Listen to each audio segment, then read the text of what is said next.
বিসমিল্লাহির রহমানির রহিম। আসসালামু আলাইকুম। সবাই কেমন আছেন? আলহামদুলিল্লাহ, আমি ভালোই আছি। এই তো আবার অনেক দিন পর একটু ভিডিও নিয়ে আসলাম। এখন চেষ্টা করব প্রতিদিনই ভিডিও দেওয়ার জন্য।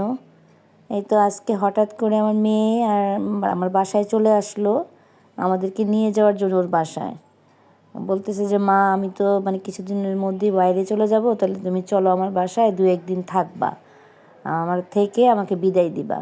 সেটার জন্য ওর বাসায় গেলাম। তা যাওয়ার পরে আবার মেয়ের জামাই বলতেছে, আমরা তো আর 31st নাইট পাবো না, তাহলে মা আমরা 31st নাইটের উপলক্ষে বারবিকিউ করব, তা আপনি একটু আমাদের মশলাগুলো সব মাখায়া দেন আর মুরগিটাও ম্যারিনেট করে দেন, পরে আমরা এটা সবাই মিলে ভাজবো, বন্ধুরা মিলে ভাজবে, আমরাও আছি সাথে, ফ্যামিলি সবাই একসাথে। তেমন আচ্ছা ঠিক আছে করে দিই। সেই ভিডিওটাই আপনাদের কাছে আমি তুলে ধরলাম। দেখতে থাকেন আপনারা আমি কিভাবে করে ম্যারিনেট করি।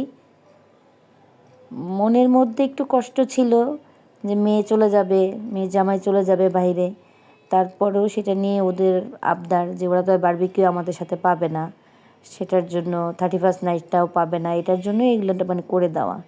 তো সেই যা বলা হয় তাই আমরা প্রায় এখানে 48টা মুরগির পিস ম্যারিনেট করলাম, আমি আর আমার মেয়ে দুজনে মিলেই। দেখতে থাকেন আপনারা। যদি এইভাবে করে মাখায়া খেতে ইচ্ছে করে তাহলে আপনারাও বাসায় করে দেখতে পারেন। দেখতে থাকেন আমি কিভাবে করে করতেছিলাম, আমি আর আমার মেয়ে দুজন মিলেই।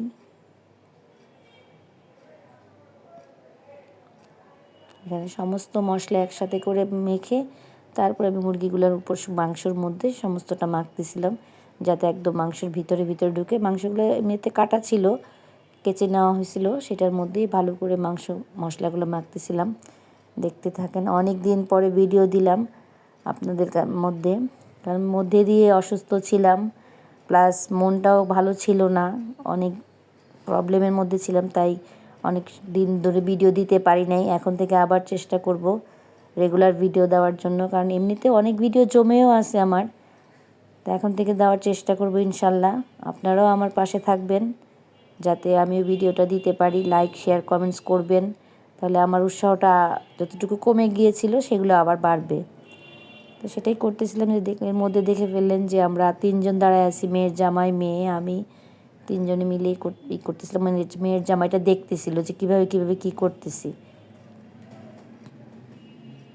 সেই মাংস সব ম্যারিনেট করে মশলা মাখায় আমি আলাদা আলাদা করে রাখতেছি, কারণ একসাথে করতেছি না, একসাথে করলে একটার মধ্যে মশলা মিশবে, একটার সাথে মিশবে না, তাই মেয়ে একটা একটা করে বের করে দিচ্ছে হাঁড়ি থেকে, আর আমি একটা একটা করে মশলা মাখায় এক সাইডে রাখতেছি, তারপর হাঁড়িতে নিয়ে নিয়ে ম্যারিনেট করে রাখবো। তো ম্যারিনেট করে অনেক সময় রাখা হয়েছে, প্রায় 4-5 ঘন্টা, তারপরে আমরা আবার ওটা বারবিকিউ করা হয়েছে।